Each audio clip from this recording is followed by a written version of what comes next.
Hi again, everybody. Bill Phillips on a Wednesday, and we have plenty to talk about and some breaking news from the Olympics. You know, I'm excited about the Olympic Games coming up. Hopefully, everybody had a great afternoon on Tuesday. Weather was pretty good. It got a little cloudy in my area where I was like, oh, it looks like it's going to storm. I don't think it ever did.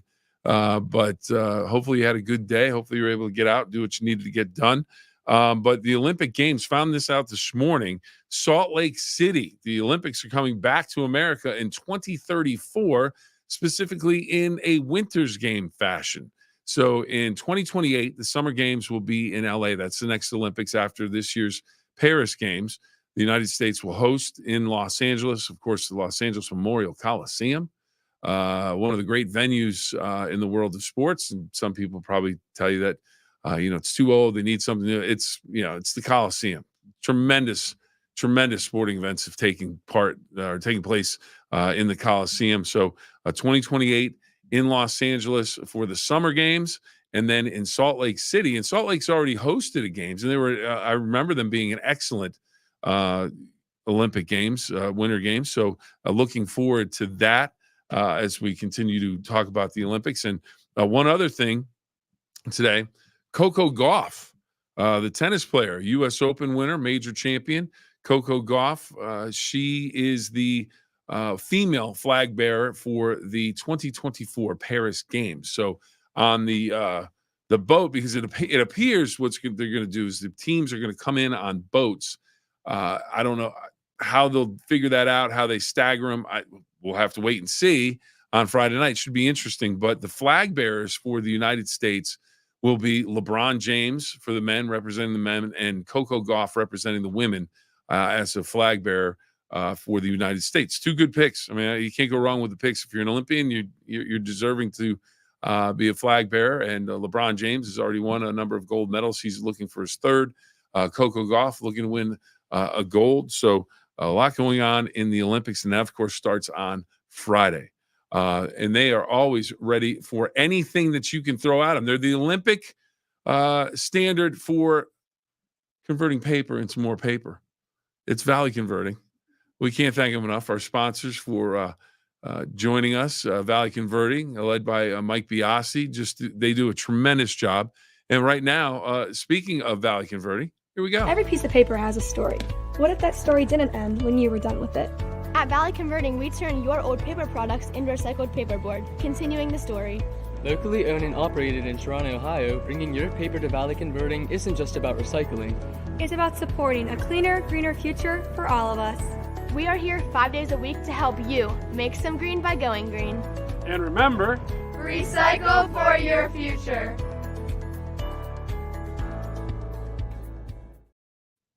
As I like to say at Valley Converting, give a book a new life. So there you have it. Valley Converting. Thank you. And we are talking about the Olympics a little bit today. But now let's move on to some other things. National Thermal Engineer Day. What? I mean, I at first I read it National Thermal Engine Day, and then now it's engineer. So Craig Lowe, he's in. Brian, love watching the Olympics. Absolutely. I can't wait. Will the Olympics be spread over all the NBC-owned networks? Yes, it will be. And that is something that, people need to know. The majority, the big events, the events that drive the ratings, so to speak, for the Olympic Games, you have, maybe the top athlete or a popular athlete. They're going to get attention in primetime coverage. There will, because of the time change, because of what time the games will go on, a lot of the afternoon and morning, you'll have Olympics live on the main network. But yes, they'll probably have, let's say, equestrian popped into my head first.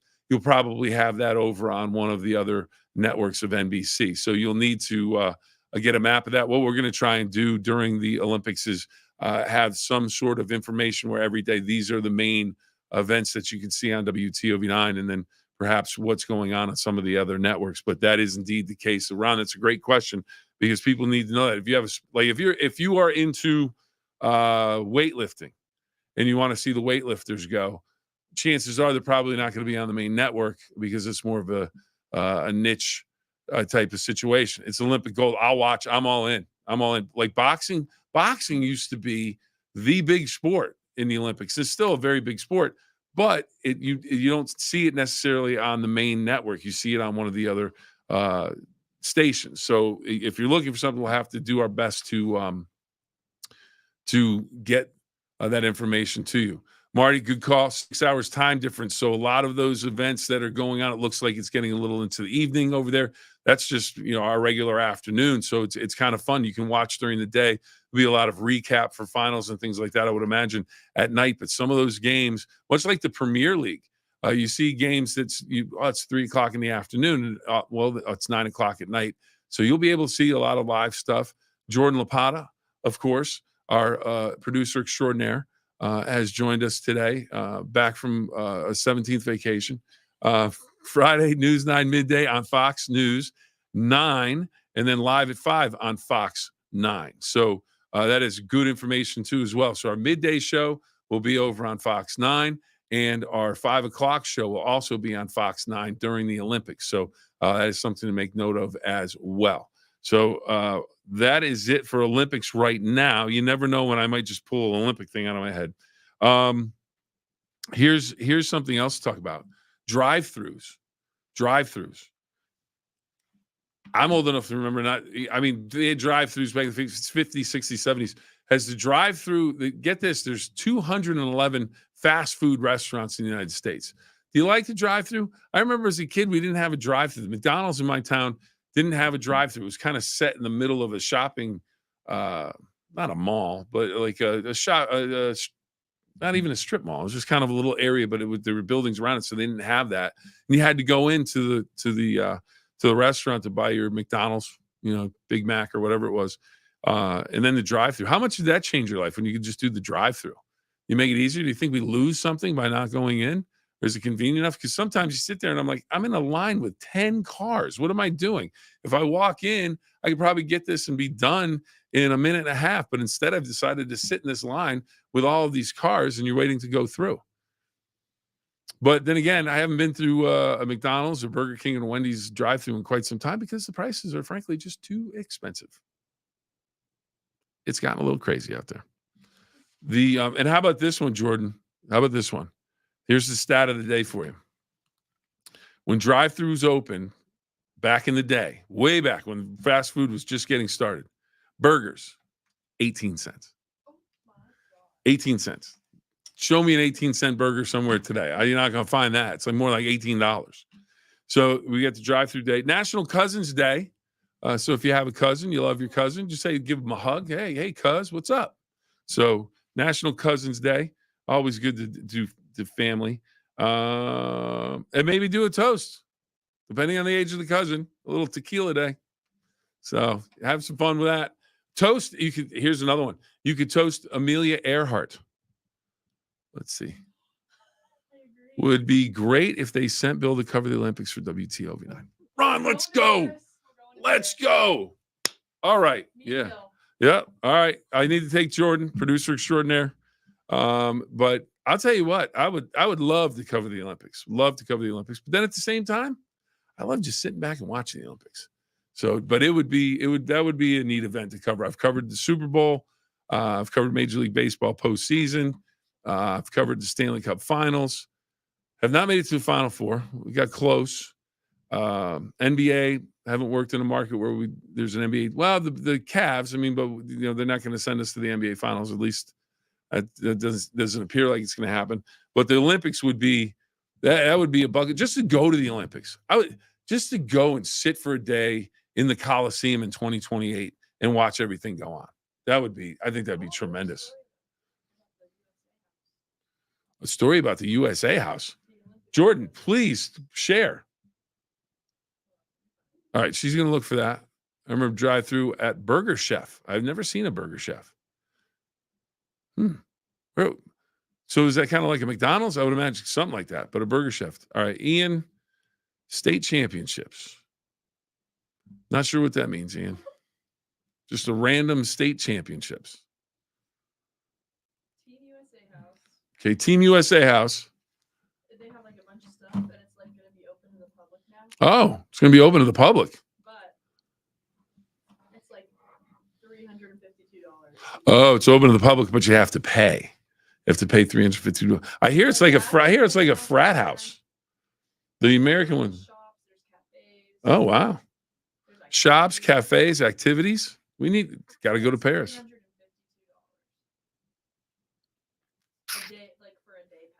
Mm-hmm. So $350 for a day pass if you're going to go there. $325. State champions. Okay. Now I know what he's saying. State championships. Yes, we've won state championships in terms of being able to be there and covering them. Local teams here in the Valley going up to the state championships. And I got you now. I wasn't sure where we're going. All right. Burger Chef was McDonald's before McDonald's. All right, Ron. All right. Yep. Sounds good. Oh, we're in overtime, just in case anyone was wondering. We have a standard. Overtime, all the time. All right. So, anyways, and then now we could get that agave plant out and make some tequila, but it has to be only tequila if it's made in a certain portion of Mexico. But raise a glass to Amelia Earhart, one of the great aviators of all time. Well, it's her birthday today. It's a National Amelia Earhart Day, born July 24th, 1897. So anybody out there still thinking that maybe she's still alive? Maybe she's still alive. She's not still alive, I don't think. No, they never found her. So anyways, the story goes, May 20th was her greatest accomplishment. May 20th, 1932, from Grave Harbor, Newfoundland, flew across the Atlantic solo in 14 hours and 16 minutes, landed in Derry, Ireland, was actually looking to land in Paris, but was in Derry, Ireland. And that achievement, she won the U.S. Distinguished Flying Cross.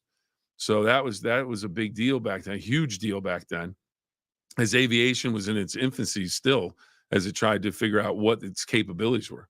What Olympic sport would you like to cover first? Well, usually around the first week of the Olympics is heavy swimming, and then the track and field kind of gets folded into it. Then the gymnastics go on. I love swimming. So I would be very happy just right off the bat going to the pool and watching all the swimmers. And speaking of swimmers, how about our man Hunter Armstrong that is going to be competing in the Olympics from Dover, Ohio, going to his second straight Olympic game, and he'll be looking to garner another medal. Won a gold medal in a relay in the last Olympics, has another crack at it in this Olympics. It was back in Tokyo when they won there, and now has an opportunity to go back and win an individual gold, win a relay gold. So we wish him the very best. But I would start with the swimming. I would love to do swimming. 100-meter final. How would you not want to cover that? Lauren Williams, when I worked in Pittsburgh, she picked up silver, if I recall, off the top of my head. But I interviewed her before she went, and her dad was there, and it was just this family affair of what she was going to be able to do and not do, and just the excitement of speaking to an Olympian before they went to compete, and then they go and compete and just missed the gold medal. Had a great race, had a great career, and just a phenomenal person, and just super excited when that all happened. So anybody that's out there that has an opportunity, it's super exciting. She had a male partner when the plane went missing. All right. Well, we hadn't got. I was still in the process of that.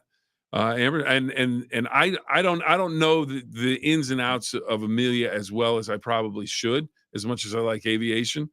Ohio State football in a month. Can't wait. Absolutely. Can't wait. Are gold medals all gold? No, they are actually more silver. There's more silver in the gold medal.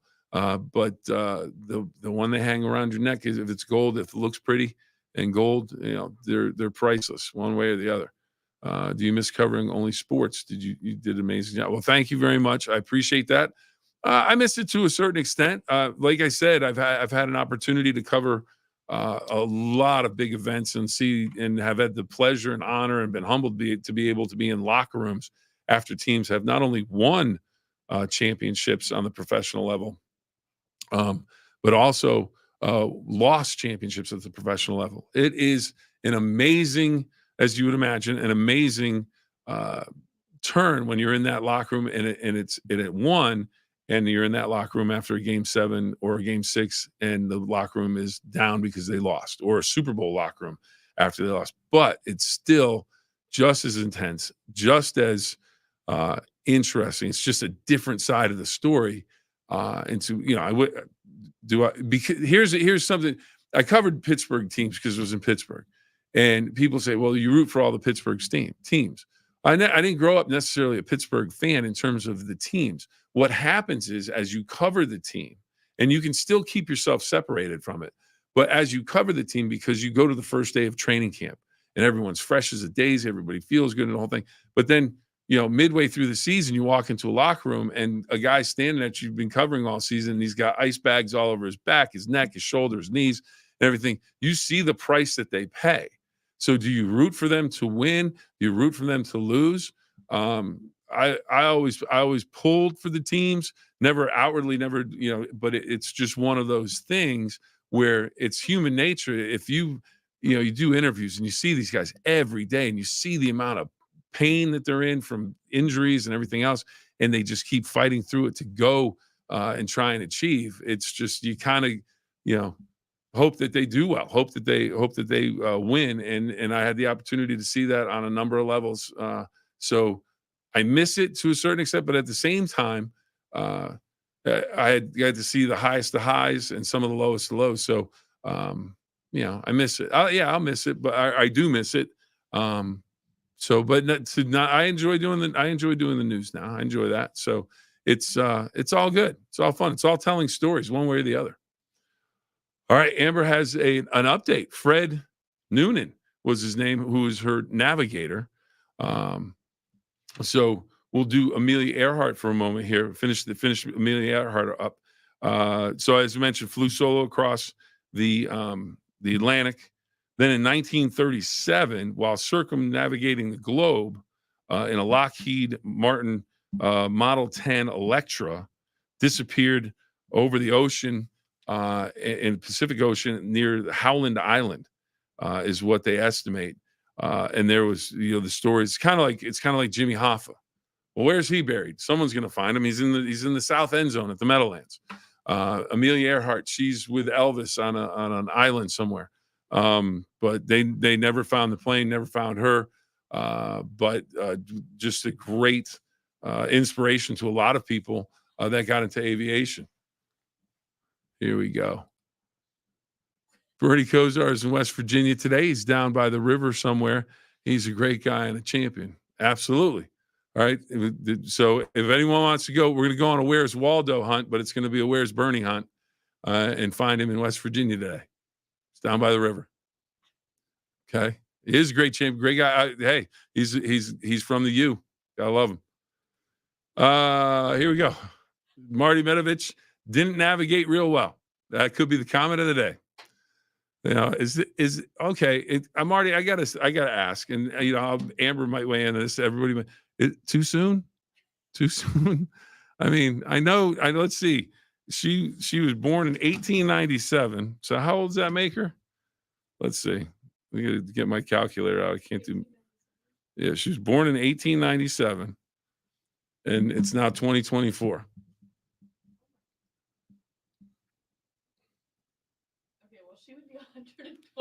She would be 127. So I'm going to say it isn't too soon, but for the navigator joke, Marty was on it, 127.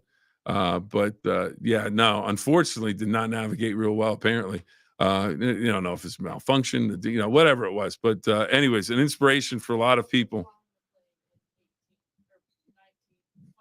1937. Yeah, that was the thing. We talked about it yesterday. We talked about Trudy Eberly, who's the first woman to swim the English Channel. And was that yesterday? Today it was Monday, I think. So anyways, but she swam the English Channel. They have a movie out called Young Woman and the Sea right now. It's streaming on Disney. Can't recommend it highly enough. Addison mentioned it to her, Addison Albert, and she came in today and she said, what a great movie. What a great story. Young Woman and the Sea is the name of it. Pardon me? Disney Plus streaming. Yeah. And it's an interesting, you look into the 1920s and how there were all these hurdles against women to do anything. And she overcame those things. And then same with Amelia Earhart. I'm sure she got a lot of pushback. I want to fly solo across the Atlantic Ocean in this plane. You can't do that. Why? You're a woman. You're not strong enough. You're not smart enough. Whatever they come up with to say, no, you can't do it. But she did it anyways and became an inspiration, worldwide. And then unfortunately, Fred let her down navigating. I like that one. You like that one? Again, too soon. But yeah, so we have that. Well, I was going to finish up with what? Where are we going? Oh, okay. Did you ever want to skydive? Ron already did that. Yep. Here's the story about the skydiving. Okay, so skydiving. Here we go. So basically, back in the day, if anyone recalls that is watching, if you watch back in the 90s here on WTOV9, we had the sports challenge, which you started. The way the sports challenge began was we had a parade, a victory parade down in Wheeling for the military, and they had skydivers came in with the American flag. So I did an interview with the skydivers, and they were based out of Canton, but they all lived in the Ohio Valley. So they invited me up to go and do a story on them up in Canton. And then they had the Steubenville Regatta, the powerboat races, and they were going to drop in again with the American flag. And they did that. And so before they did that, we went up to do the story. So the next thing I know, I'm in Bill Evans, the old general manager here, and Tim McCoy, who's the general manager here now. We talked to him and said, well, would the insurance cover Bill if he jumped out of a plane? And Bill said, well, I was in the Army. So yeah, sure. We'll throw him out of a plane. And I went, okay, that was a little too easy. So we went up and did a story. And basically I did a static line jump. So I came out, jumped out of the plane solo at 3,000 feet, and the static line pulled, chute opened up. It was great landing. It was a blast. And then I remember calling my mom, and she said, you're not allowed to ever do that again. And I said, okay, Mom, I'm good. I did it once. I don't need to do it again. But it was fantastic. I loved it. It was really, really neat. But mom was not happy. And when Mom said, you're never doing that again, I said, okay, Mom, I'm good. Did it once. No reason to jump out of a perfectly good airplane. I'll tell you what, when that door opened up, and it was a plane that the wings are out here, and the door opened kind of like this, and it hit the bottom of the wing, scared me half to death. And then I looked out, and the first guy going out he's hanging on the wing like this. He's looking over at the jump master, and all of a sudden he went, and he just went, except a lot faster. Just went right by the window. Just zoomed by the window, and I thought, I'm doing that. And then I just started thinking everything we learned in class. Okay, I have to do this. I have to do that. And it worked out. And then the jump master actually told me when we were on the ground, it said, you were the first person that actually looked over to me when I said 3, 2, 1. And you looked over and smiled at me and then let go. And he thought, what is this guy smiling about? I don't know. To this day, I don't know why I smiled, but it was fun. It was a blast. It was a blast. So I thoroughly enjoyed that. But my days of skydiving, I've retired those. Let's see. Oh, Ron, we need you to write an autobiography. I don't know if it'd be that interesting. Yeah.